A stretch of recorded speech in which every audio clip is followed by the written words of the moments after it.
The horrifying rape, torture, murder of 8-year-old Nurin Jaslin Jasmine.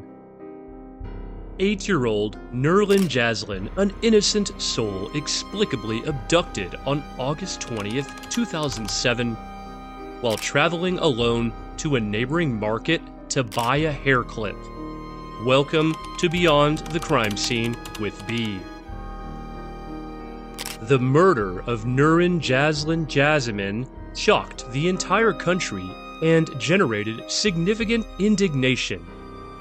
In today's video, we have a deeply disturbing and heartbreaking case to discuss. We must warn you that the content of this video is extremely sensitive and may not be suitable for all viewers. In this episode, we will be shedding light on the tragic case of 8-year-old Nurin Jaslin Jasmine, a young girl whose life was brutally taken away in a heinous act of violence. Let's dive into the details. Who was Nurin? How did she disappear? Nurin Jaslin Jasmine was a cheerful and innocent 8-year-old girl from Kuala Lumpur, Malaysia. Nurin shared a flat with her family in Wangsa Maju, Section 1. Jasmine Abdul Jalil and Narazian Bistamin gave birth to her on September 11, 1999. On August 20th, 2007, she left her home to go to a nearby market but never returned. Her parents began to panic after what should have been a very brief duration between going to and returning from the marketplace when Nurin's arrival back home did not occur. They filed a missing persons report and officials launched a search. Despite a comprehensive search involving many organizations, the location of Nurin remained unknown. What followed was a harrowing search for her as the days turned into weeks. Despite the extensive search efforts by the police and community, Nurin remained missing for over a month. The hopes of finding her alive were diminishing with each passing day. What had happened to her? The cops had a glimmer of optimism when they spotted surveillance footage showing an unidentified individual dragging her into a white van near the scene.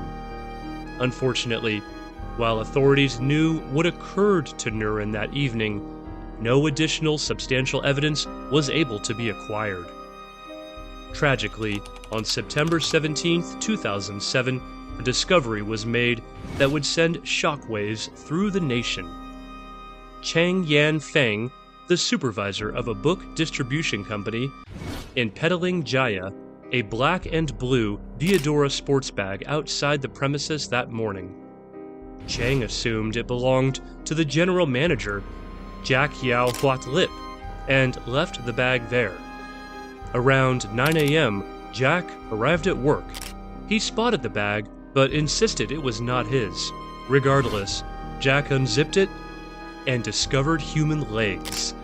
He immediately informed the police, and the body was recognized as that of a young girl aged 6 to 9. They were certain that the girl was Nurin, but they needed appropriate identification from her parents. Nurin's lifeless body was found in that sports bag. The sight was horrifying beyond imagination. During the autopsy, medical examiners found that Nurin died recently. According to the analysis, she had only been dead for a few hours before her discovery, implying that Nurin had been subjected to horrific abuse and torture for weeks on end. The autopsy revealed the unimaginable extent of the torture Nurin had endured. She had been sexually assaulted, tortured, and murdered. Her body showed signs of physical abuse, including burn marks and bruising. A cucumber and an aubergine were also discovered within her genitals. This particular act was performed so forcefully that it ruptured her rectum. Nurin also exhibited severe bruising across her body, particularly around her neck. indicating strangulation was the last way that caused her untimely death, albeit an untreated bacterial infection also played a role. This heinous act shook the nation to its core. The police next examined the CCTV footage from the location where the gym bag was discovered, and some indications began to emerge. Before the store opened for business, an unidentified person on a motorbike was seen dropping off the bag containing Nurin's remains. Nurin was alive for almost a month before her death, or what happened to her. But where was she? What did she endure? Who was involved? And how many people were involved in all this? All those questions remain unanswered. Later, on September 28, 2007, officials acquired enough information to conduct a raid on a store in Section 7, Shah Alam, Malaysia, the state capital of Selangor. 4 men and 1 woman were apprehended during this raid. All 5 individuals were exhaustively questioned, resulting in the woman's release and the male's detention for several days. Throughout those days, the 4 males were quickly released due to a lack of evidence linking them to Nurin Jaslin's kidnapping and murder. Again in 2018, Nurin's father encouraged police officials to revive his daughter's murder investigation in the hope that new technologies might solve Nurin's murder. Her case is still under investigation, according to the police.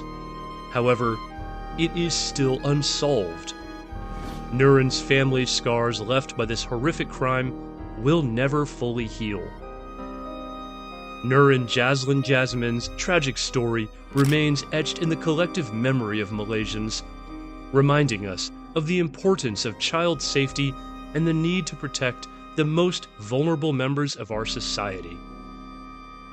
As we conclude this video, let us remember Nurin Jaslin Jasmine and the honor of her memory.